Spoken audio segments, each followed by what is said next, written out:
Hello, Cam here. Just doing a quick video, second video in a day, just on another market update because I think a few things came out about inflation that I wanted to talk about. So did US inflation peak in March? Basically, inflation figures came out for March and it's absolutely massive. So you can see that prices were 8.5% higher in March than a year earlier, which is a lot of inflation. And I want to talk about whether I think this will be the peak, pending this story. So I think it really will be, because I think there's actually been a few actions which are going to account for this, going to start bringing it back down. So I ignore the political stuff, but you can see that surging gas prices accounted for over half of the monthly increase. And then following that, Biden will allow summertime sales of higher ethanol gas. So obviously, if gas prices are making up half of the inflation increase, and then Biden's allowing summertime sale of higher ethanol gas, that's obviously going to pull the higher ethanol gas is going to pull down the price. And I think I'll save you the reading a bit. I think they said that'll bring down gas prices by 10 cents a gallon cheaper, which obviously isn't going to get rid of the inflation, but it's certainly going to pull it down a little bit compared to what it is currently.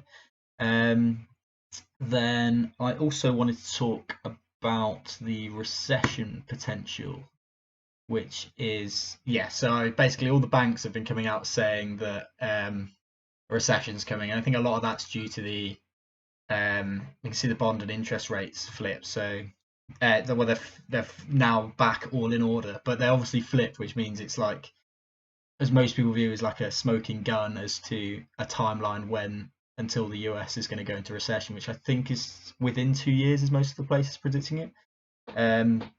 So if we have a look, Bank of America says, Bank of America is predicting that one will come through. I think Deutsche Bank was the first to call it.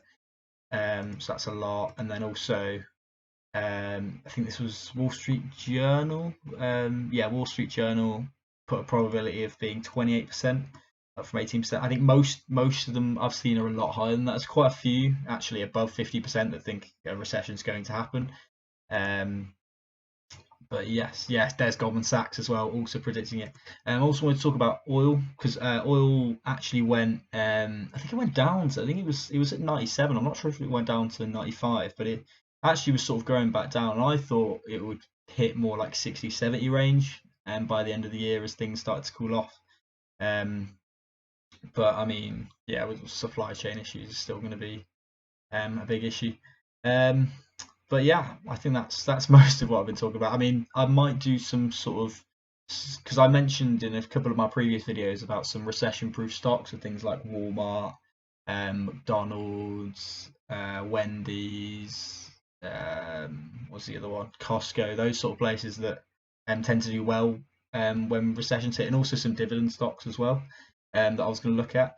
And I might do some videos going into those in a bit more detail, just basically just picking, well, being honest, I'm not the most experienced, so I mainly just go for stocks which theoretically should perform well when there's a recession, and then also have a low P ratio is basically my idea of investing for the next couple of months. But yeah, it's just a quick one. But yeah, thank you very much for listening.